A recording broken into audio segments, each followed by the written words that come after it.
Bapak Ibu Saudara, kembali hari ini kita menikmati firman Tuhan dengan judul "Masih relevankah berkumpul beribadah di gereja?" Pandemi telah mengubah banyak hal dalam kehidupan masyarakat kita, juga dalam kehidupan bergereja. Banyak orang berpikir bahwa cukup saya bergereja di rumah. Saya bisa memilih gereja mana, pendeta mana, pujian mana yang saya suka, cocok dengan saya, sesuai dengan selera saya, dan saya bisa melakukannya dan berdoa bersama keluarga saya di rumah. Bapak Ibu Saudara, tidak salah saudara berpendapat demikian. Tapi apakah saudara berpikir bahwa beribadah di rumah sudah dapat menjawab kebutuhan rohani saudara, sudah dapat menjawab apa yang dirancangkan oleh Tuhan dalam membangun hubungan saudara dengan Tuhan secara vertikal dan membangun hubungan saudara dengan sesama anggota tubuh Kristus secara horizontal. Ini penting karena kedua hal ini akan membangun hidup saudara dalam kualitas pribadi saudara sebagai pengikut Kristus sejati. Nah, Bapak Ibu Saudara, seperti kita tahu bahwa saat-saat sekarang ini dikatakan Alkitab bahwa situasi-situasi sosial yang terus berkembang menjelang hari Tuhan. Saya mencatat beberapa hal diantaranya untuk menunjukkan kepada Bapak Ibu Saudara bahwa betapa pentingnya kita membangun kualitas hubungan kita dengan Tuhan dan sesama anggota tubuh Kristus. Yang pertama, bahwa saat-saat sekarang ini marak kedurhakaan sehingga kasih di antara sesama manusia itu menjadi dingin. Bagaimana saudara bisa membangun kehidupan Kristen yang dilandasi atas dasar kasih apabila hubungan saudara tidak diuji lewat persekutuan bersama jemaat lokal atau komunitas di mana saudara berada? Dalam Matius 24 ayat 12 dalam bahasa Indonesia sehari-hari dikatakan, kejahatan akan menjalar sebegitu hebat sampai banyak orang tidak lagi dapat mengasihi. Kalau terjemahan baru katakan kasih manusia menjadi dingin. Itu sedang terjadi. Dan apakah ketika saudara membuat satu keputusan, saya tidak perlu lagi ke gereja, saya tidak perlu lagi bersekutu dengan anggota jemaat yang lain, adalah keputusan yang bijak. Karena kalau saudara buat keputusan tersebut, itu berarti bahwa kasih saudara bisa saja sudah mulai dingin. Saudara tidak membutuhkan orang lain dalam persekutuan dan saudara tidak mau terluka oleh saudara-saudaramu di dalam Tuhan. Saudara tidak mau diuji dalam kasih kepada sesama. Dan inilah yang menyebabkan banyak orang mulai berpikir bahwa cukup saya bergereja di rumah. Dalam Lukas 12 juga dikatakan ayat 53 bahwa saat-saat sekarang ini ditandai oleh banyaknya pertentangan dimulai di dalam keluarga, di mana ayah melawan anak laki-laki, anak laki-laki melawan ayah, ibu melawan anak perempuan, demikian juga anak perempuan melawan ibunya, juga ibu mertua melawan menantunya, dan menantunya melawan ibu mertuanya.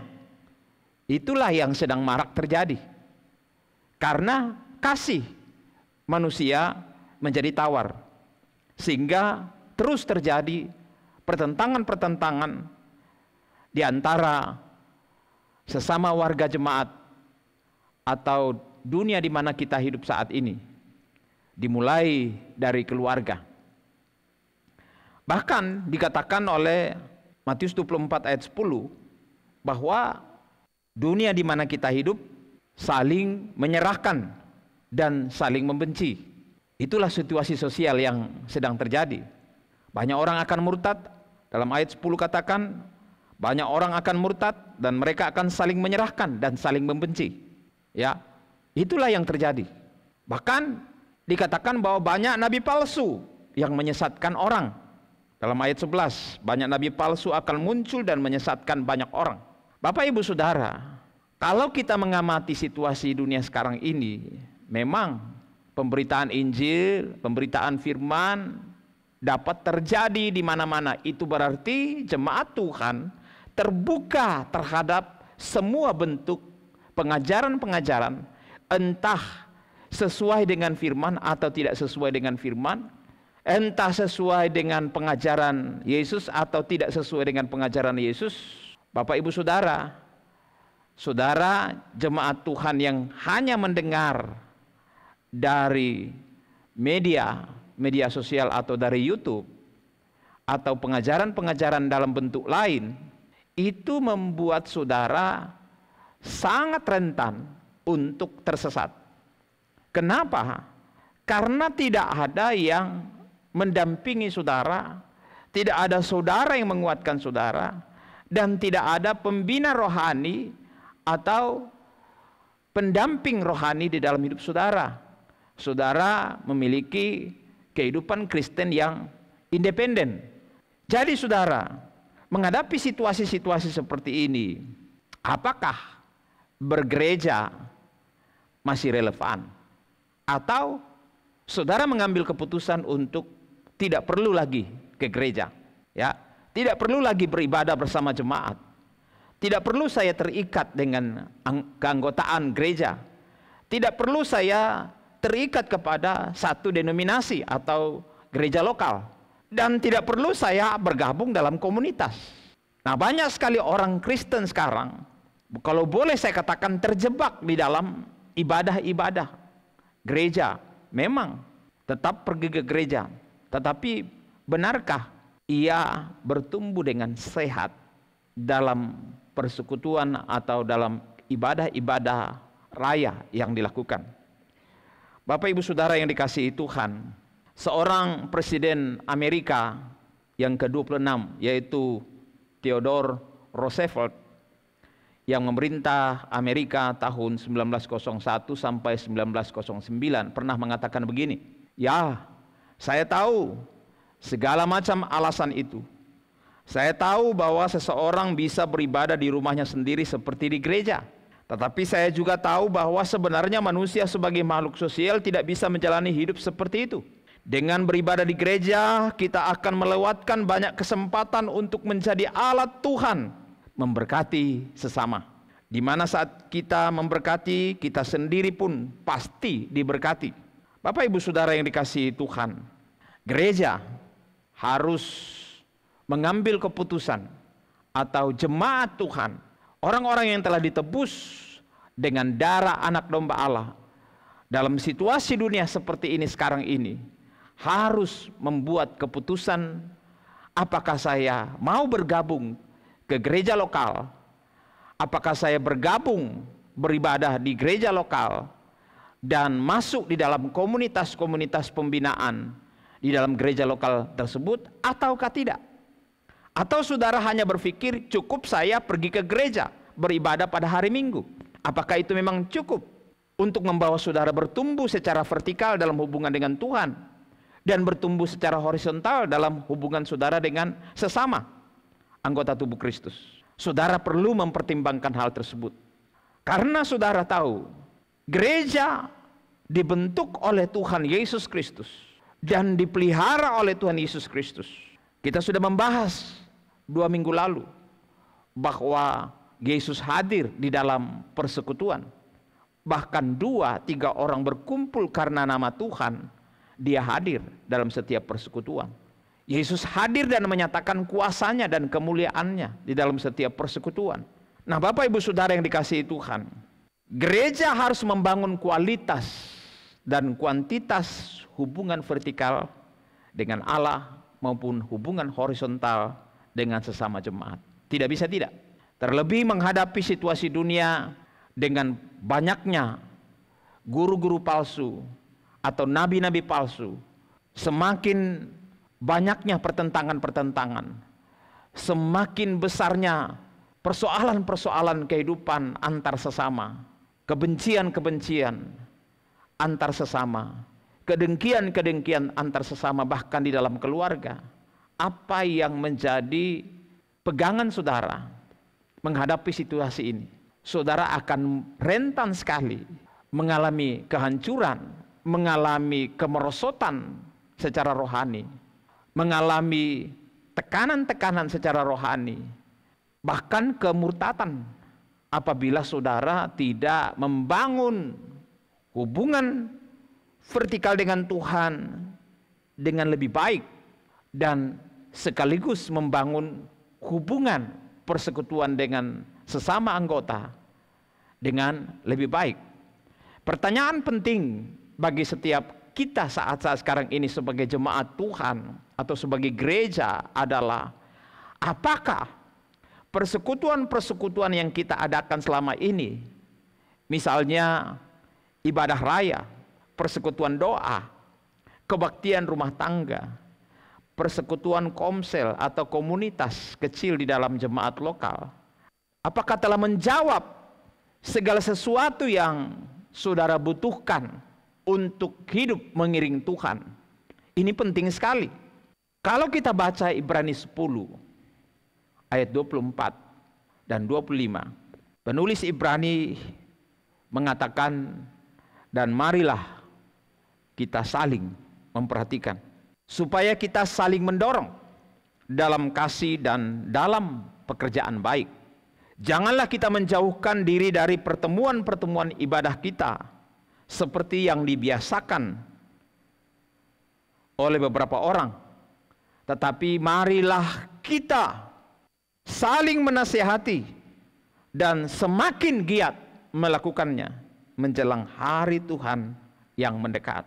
Jadi rupanya persekutuan jemaat yang benar dan sesuai dengan kehendak Tuhan adalah ada unsur saling di dalamnya. Apakah saudara sudah saling di dalam satu jemaat lokal? Ketika saudara duduk berdampingan, bertetangga dengan jemaat dalam ibadah raya atau di dalam doa-doa puasa atau persekutuan doa atau kebaktian-kebaktian rumah tangga atau komunitas-komunitas dalam bentuk lain, apakah sudah ada unsur saling?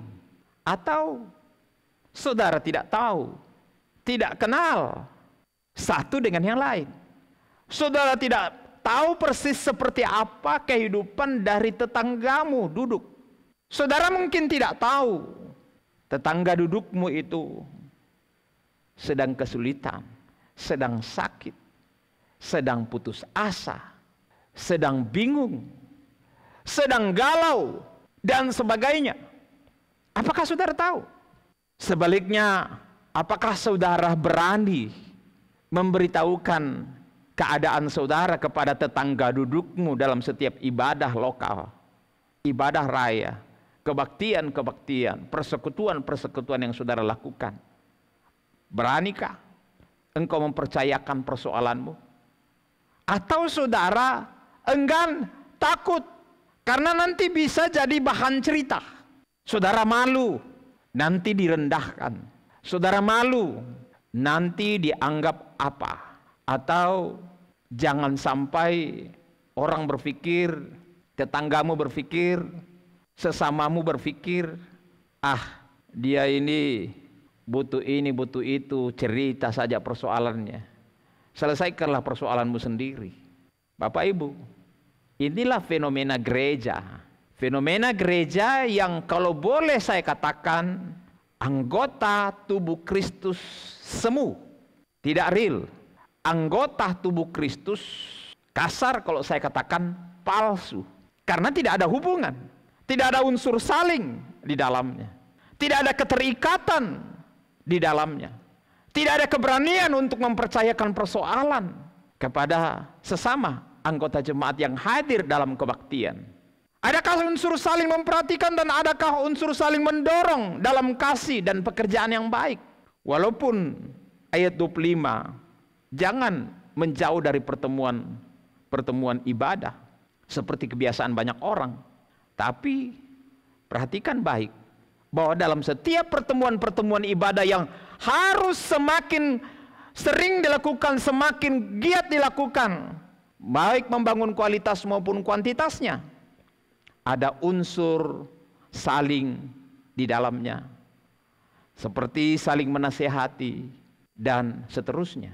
Kalau saudara beribadah atau kebaktian seperti kita lakukan secara online saat ini, tidak ada unsur saling, hanya satu arah. Pendeta menyampaikan firman Tuhan dan saudara cukup mengangguk saja dan berkata amin. Amin? Iya. Tidak ada unsur saling. Hanya pendeta yang memberi. Bagaimana dengan saudara? Adakah kesempatan saudara berkhotbah di tempat ini? Tidak. Tidak semua orang bisa berdiri di mimbar pelayanan seperti ini. Bagaimana kacaunya satu kebaktian jika semua orang berlomba naik ke mimbar untuk berkhotbah atau mengajar atau bersaksi. Ya toh? Bapak Ibu, saudara sebenarnya punya kesempatan. Kesempatan itu adalah di dalam komunitas. Saudara dapat memberikan apa yang bisa saudara berikan. Saudara bisa melakukan apa yang saudara bisa lakukan. Saudara bisa mempersembahkan apa yang bisa saudara persembahkan sebagai bentuk kepedulian kasih saudara kepada sesamamu, anggota tubuh Kristus. Bapak Ibu Saudara yang dikasihi Tuhan, kenapa kita harus meningkatkan kualitas ibadah kita? Bukan sekedar hadir dalam ibadah dengan rajin, tapi saudara harus naik ke level kedalaman hubungan saudara dengan Tuhan dan sesama dengan lebih berkualitas. Bangunlah itu supaya saudara benar-benar menjadi anggota jemaat yang bertumbuh sehat. Kenapa? Karena kita tahu bahwa hari ini adalah hari terakhir. Tuhan semakin mendekat. Dalam ayat 25 tadi, ketika hari Tuhan semakin mendekat, jemaat akan menghadapi banyak sekali pencobaan, tantangan secara rohani, persoalan-persoalan, bahkan ke depan-depannya akan banyak penganiayaan, bahkan penipuan-penipuan, penyesatan-penyesatan. Oleh sebab itu, jemaat tidak hanya harus membangun persekutuan berkumpul bersama-sama dalam ibadah raya, tetapi harus membangun kualitas hubungan dengan Tuhan melalui kelompok-kelompok kecil saudara. Nah, pertanyaannya, apakah saudara sudah tergabung dalam kelompok kecil? Atau saudara takut bergabung dalam kelompok kecil? Saudara enggan bergabung ke dalam kelompok kecil. Saudara lebih senang bergabung dengan ibadah raya atau ibadah online. Hari Minggu kita beribadah sebenarnya adalah perayaan dari apa yang Tuhan sudah kerjakan di dalam kita sepanjang minggu. Kita merayakan kebesaran Tuhan. Di situ kita menerima pengajaran-pengajaran dari gembala kita, supaya kita membangun kualitas kita lewat persekutuan-persekutuan di dalam kelompok kita masing-masing. Alasan inilah yang membuat saya terus menyampaikan firman Tuhan secara online dan melanjutkannya dengan Zoom pada setiap hari Kamis untuk pendalaman firman Tuhan yang telah kita share beberapa waktu yang lalu dalam tema-tema yang telah disampaikan kepada jemaat, supaya apa yang saudara terima pada hari Minggu bisa diperdalam pada hari Kamis dan dipraktekkan dalam komunitas-komunitas saudara, supaya saudara bertumbuh sehat, menghadapi situasi-situasi zaman yang semakin jahat saat-saat ini? Apakah perkumpulan ibadah kita telah memenuhi esensi daripada persekutuan? Ini pertanyaan penting. Apakah perkumpulan kita telah cukup menjawab kebutuhan persekutuan kita sesungguhnya? Kalau kita memperhatikan surat Paulus dalam 1 Korintus 12 ayat 12 sampai 13, sebenarnya seperti apa gereja itu? Mari kita baca. Kristus adalah seperti tubuh manusia. Tubuh itu satu, tetapi terdiri dari banyak anggota. Semua anggota itu meskipun banyak merupakan satu tubuh. Begitu juga kita semua, baik orang Yahudi maupun orang bukan Yahudi, hamba-hamba maupun orang-orang merdeka, kita semua sudah dibaptis oleh Roh yang sama itu, supaya kita dijadikan satu pada tubuh Kristus itu.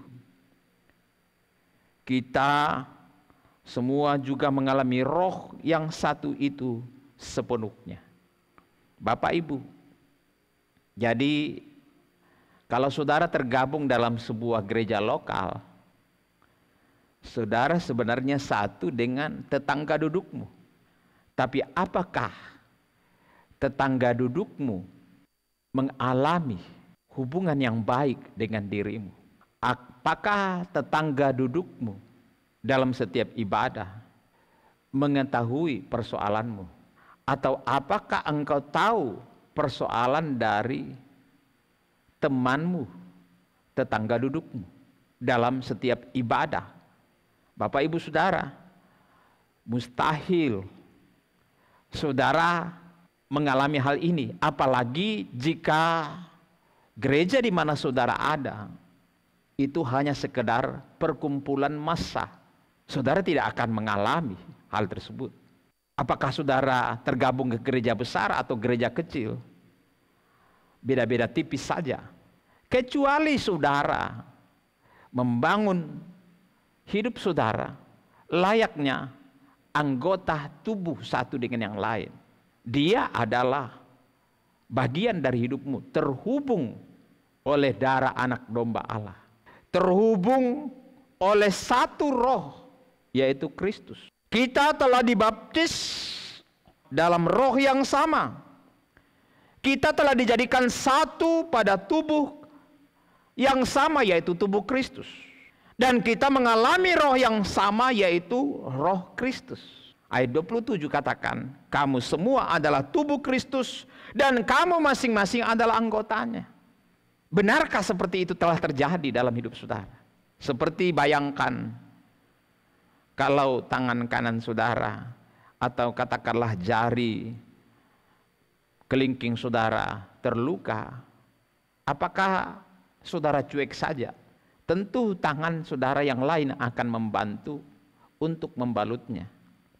Tentu saudara akan membawanya ke dokter. Tentu saudara akan membuat tindakan-tindakan kepada si kecil ini. Karena sakitnya akan menjadi sakitmu. Persoalannya adalah persoalanmu. Kebaikannya adalah kebaikanmu. Ketika dia sehat, maka engkau juga akan menikmati kesehatan yang sama. Bapak Ibu Saudara, ungkapan berkata berat sama dipikul, ringan sama dijinjing.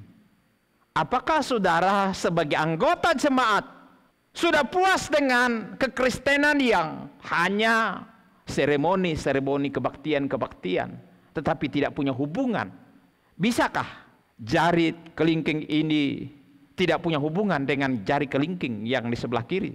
Ataukah jari manis tidak punya hubungan dengan jari ibu jari, baik kanan maupun kiri, bahkan dengan seluruh anggota tubuh yang lain? Apakah demikian?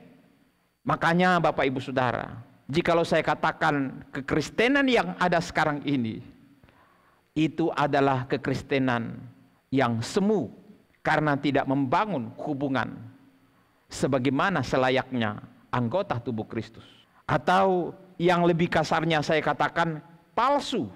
Karena kalau katakan saya satu roh dengan yang lain, tapi tidak ada hubungan, saling antara anggota jemaat dengan anggota jemaat yang lain, itu berarti seperti apa? Masa roh saja bersatu tetapi tubuh tidak? Padahal kita satu tubuh di dalam Kristus. Dan itu sebabnya kita selalu makan perjamuan kudus, bersekutu dengan tubuh dan darah Kristus. Ini menunjukkan bahwa kita satu tubuh dengan anggota-anggota jemaat yang lain. Karena kita satu dengan anggota jemaat yang lain. Nah, Bapak Ibu Saudara, gereja sudah terlalu lama terjebak dalam kegiatan-kegiatan massa secara seremonial. Kalau boleh saya katakan terjebak. Karena kita tidak tahu apa yang harus kita lakukan sebagai gereja atau sebagai jemaat. Kita berpikir sudah cukup saya ke gereja dan tidak perlu saya membangun hubungan dengan anggota jemaat yang lain. Kita telah meninggalkan esensi daripada persekutuan anggota tubuh Kristus, di mana di dalamnya ada unsur saling mengasihi, saling menolong, saling melengkapi. Antara jemaat dengan anggota jemaat yang lain, anggota tubuh Kristus, tidak ada unsur sense of belonging. Tidak ada unsur saling memiliki. Tidak ada unsur saling terikat. Tidak ada unsur saling mengasihi secara signifikan. Tidak ada unsur saling melengkapi satu dengan yang lain sebagai anggota tubuh Kristus. Apakah ini tidak aneh bagi jemaat Tuhan atau gereja Tuhan di akhir zaman? Tidak heran kalau kemudian Yesus berkata, banyak terpanggil, sedikit yang terpilih. Bapak Ibu, ada satu unsur yang perlu saya sampaikan saat ini. Bahwa pada prinsipnya, dalam setiap persekutuan umat Tuhan, atau persekutuan ibadah, atau persekutuan tubuh Kristus, ada agenda-agenda di dalamnya. Dalam 1 Korintus 14 ayat 26 dikatakan begini, bila mana kamu berkumpul, hendaklah tiap-tiap orang mempersembahkan sesuatu. Seringkali kita berpikir, dan banyak yang menafsirkan bahwa mempersembahkan sesuatu itu hanya sekedar memberi kolekte atau persembahan persepuluhan, dan itu sudah cukup. Saya tidak menghadap Tuhan dengan tangan hampa. Tapi saudara, apa yang dimaksudkan 1 Korintus 14 ayat 26 ini adalah, apa karunia saudara yang saudara bawa sebagai bentuk kontribusi saudara di dalam komunitas di mana saudara berada? Apa kontribusi saudara kepada saudara seimanmu, anggota tubuh Kristus? Kalau gereja mula-mula selalu melakukan itu, bahkan tiap-tiap hari mereka melakukan. Mereka dalam kesulitan, dalam kesusahan, dalam penderitaan, dalam kemiskinan, mereka gantian bawa makanan. Bahkan apa yang ada di rumah mereka selalu mereka bawa. Puji Tuhan, jemaat Tuhan telah mulai melakukan hal ini di dalam gereja kita. Jemaat Tuhan membawa makanan, kita fellowship setiap bulan sambil kita kerja bakti. Mari kita lakukan ini terus sebagai salah satu bentuk cara kita memenuhi terhadap persekutuan, maksud saya. Bila kamu berkumpul, hendaklah tiap-tiap orang mempersembahkan sesuatu. Dikatakan, apa yang saudara bisa persembahkan? Bukan hanya kolekte, bukan hanya makanan, tetapi mazmur. Jadi, saudara, di dalam persekutuan itu ada mazmur atau mengungkapkan sesuatu puji-pujian kepada Tuhan, adalah mazmur. Di dalamnya juga ada pengajaran atau penyataan Allah. Ada di dalamnya karunia bahasa roh atau karunia menafsirkan bahasa roh. Semuanya itu harus dipergunakan untuk membangun. Perhatikan baik Bapak Ibu Saudara. Kalau dalam kebaktian umum ibadah raya, sangat sulit saudara masing-masing bermazmur satu dengan yang lain, masing-masing mengambil bagian untuk saling mengajar atau menasehati atau saling menafsirkan bahasa roh satu dengan yang lain, kecuali dalam kelompok kecil. Nah, pertanyaannya, dalam kelompok kecil saudara atau dalam komunitas sel saudara, ada unsur ini? Apakah ada unsur saling di dalam komunitas kecil saudara? Kalau tidak, saudara harus menata kembali ibadah saudara, persekutuan saudara, perkumpulan saudara. Dalam 1 Korintus 11 ayat 17, Rasul Paulus memberi contoh tentang jemaat Korintus. Bagaimana jemaat Korintus dalam pasal 11 ayat 17 sampai 32. Mereka berkumpul, mereka membawa makanan, mereka membawa minuman, dan mengadakan perjamuan. Tetapi dalam persekutuan itu mereka tidak ada unsur saling mengasihi dan saling memperhatikan dan saling peduli. Yang punya makanan dia makan sendiri, tidak tunggu yang lain, sehingga ada yang kenyang, ada yang lapar. Dan ayat 17 katakan, pertemuan-pertemuanmu tidak mendatangkan kebaikan tetapi mendatangkan keburukan, karena tidak ada unsur saling di sana. Bahkan ayat 18 katakan ada perpecahan di sana. Kalau demikian, tidak ada unsur saling mengasihi dan saling peduli, maka ayat 29 berkata, karena barang siapa makan dan minum tanpa mengakui tubuh Tuhan, ia mendatangkan hukuman atas dirinya. Saudara makan perjamuan, saudara berkumpul bersama-sama, tapi saudara tidak mengakui anggota tubuh Kristus yang lain, teman-temanmu, keluargamu yang ada di dalam komunitas tersebut, keluarga Allah yang dalam komunitas tersebut, saudara tidak akui, saudara abaikan, saudara tidak kasihi, saudara tidak peduli, itu berarti saudara tidak mengakui dia sebagai anggota tubuhmu di dalam Kristus. Saudara mengabaikan dia. Dan itulah yang mendatangkan hukuman bagi setiap orang yang tidak mengakui tubuh Tuhan. Karena berani mengambil perjamuan Tuhan, tapi tidak mengakui sesama anggota. Bentuk tidak mengakui adalah tidak peduli, tidak mengasihi, dan tidak memperhatikan sesamanya. Bapak Ibu Saudara yang dikasihi Tuhan, saya menyimpulkan bahwa sangat penting, sangat relevan saudara ke gereja, beribadah di gereja. Ibadah online hanya bagi mereka yang sakit dan tidak bisa datang ke gereja. Amin. Ibadah online hanya untuk orang-orang yang belum tergabung ke dalam satu gereja lokal, tidak terikat kepada satu gereja lokal.